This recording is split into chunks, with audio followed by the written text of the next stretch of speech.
हज़रत उमर फारूक रजी अल्लाहु अन्हु इस्लामी तारीख की वह अजीम शख्सियत है जिनकी जिंदगी इंसाफ, तकवा, हिम्मत और जवाबदेही की जिंदा मिसाल है। ये वही इंसान है जिनके नाम से जालिम कांपते थे और मजलूमों की आंखों में उम्मीद जाग उठती थी। उमर बिन खत्ताब रजी अल्लाहु अन्हु का जन्म मक्का के कुरैश कबीले में हुआ। कद ऊंचा, जिस्म मजबूत, नजर तेज और मिजाज सख्त था। जवानी में कुश्ती, घुड़सवारी और तलवारबाजी में मशहूर थे। उस दौर में कबीलाई गैरत और बुत परस्ती समाज की रग रग में बसी हुई थी और इस्लाम को कुरैश की सियासत और रिवायतों के लिए खतरा समझा जाता था।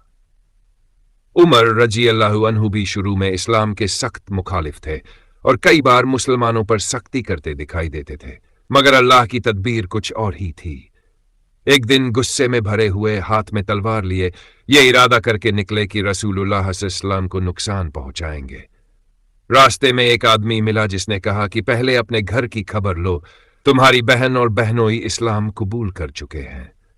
यह सुनते ही उमर रजी अल्लाहु अन्हु का गुस्सा और भड़क उठा और उनके कदम बहन के घर की तरफ मुड़ गए। घर के अंदर से कुरान की तिलावत की आवाज आ रही थी। दरवाजा खुला, बहस हुई और गुस्से में हाथ उठ गया जैसे बहन के चेहरे से खून बहने लगा। मगर बहन की जबान से निकले मजबूत अल्फाज कि हम इस्लाम नहीं छोड़ेंगे ने उमर रजी अल्लाहु अन्हु के दिल को हिला दिया। उन्होंने कुरान का वह हिस्सा पढ़ने की इच्छा जताई जो पढ़ा जा रहा था।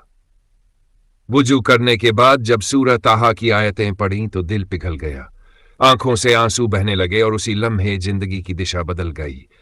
इसके बाद उमर रजी अल्लाहु अन्हु सीधे दारे अरकम पहुंचे जहां मुसलमान छुपकर जमा होते थे। दरवाजा खुला, रसूलुल्लाह आज़म सामने आए और उमर रजी अल्लाहु अन्हु ने पूरी सच्चाई और यकीन के साथ कलिमा पढ़ लिया। उस दिन मुसलमानों ने खुलकर तकबीर कही और इस्लाम को एक नई ताकत मिली। रसूलुल्लाह अस्सलाम ने फरमाया कि अल्लाह ने हक को उमर के दिल और जबान पर जारी कर दिया है। इसी वजह से उन्हें फारूक का लक़ब मिला, यानी हक और बातिल में फर्क करने वाले।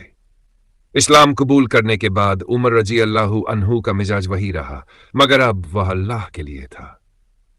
जालिमों के सामने सख्ती और कमजोरों के लिए रहमत बन गए।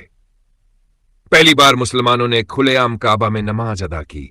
हिजरत का वक्त आया तो ज्यादातर मुसलमान छुपकर मक्का से निकले, मगर उमर रजी अल्लाहु अन्हु ने काबा में तलवार लटकाकर ऐलान किया कि जिसे अपनी मां को रोता देखना हो वह उमर को मदीना जाने से रोके।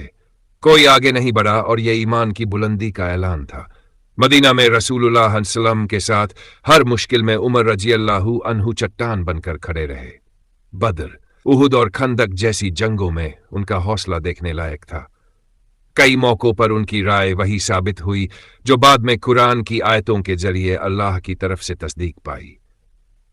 रसूलुल्लाह सल्लल्लाहु अलैहि वसल्लम की वफात के बाद हज़रत अबू बकर रजी अल्लाहु अन्हु खलीफा बने और उनके दौर में भी उमर रजी अल्लाहु अन्हु इस्लाम की रीढ़ बने रहे।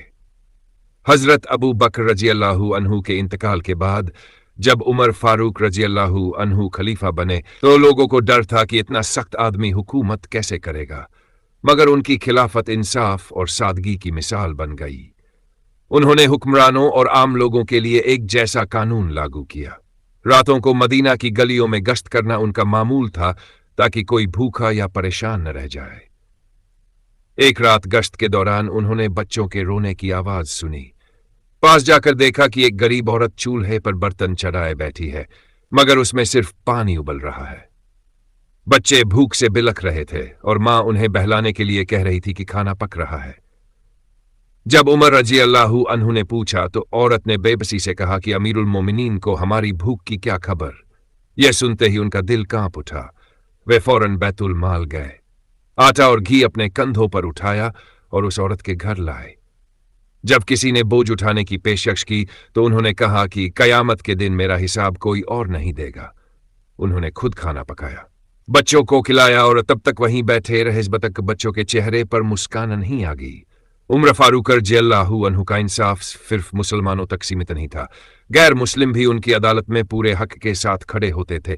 एक बार एक किप्ती ने मिस्र के गवर्नर के बेटे की शिकायत की। उमर रज़ी अल्लाहु अन्हु ने गवर्नर के बेटे को बुलाया और किप्ती को इंसाफ दिलवाया।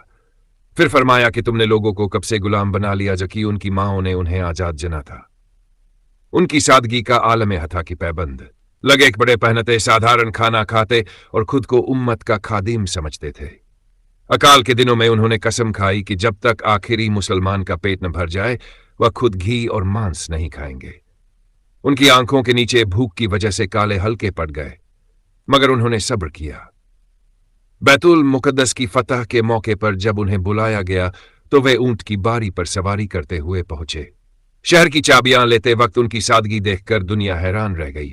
انہوں نے انصاف اور امن کا پیغام دیا اور کسی پر ظلم نہیں ہونے دیا۔ آخرکار وہ دن بھی آیا جب یہ عظیم خلیفہ نماز کی حالت میں شہید کر دیے گئے، مگر ان کی شہادت کے ساتھ انصاف، رحمت اور جواب دہی کی وہ روایت قائم ہو گئی جو قیامت تک لوگوں کو راستہ دکھاتی رہے گی۔ حضرت عمر فاروق رضی اللہ عنہ کی زندگی ہمیں یہ سکھاتی ہے کہ اصلی طاقت تخت میں نہیں بلکہ اللہ کے خوف اور انسانوں کی خدمت میں ہے۔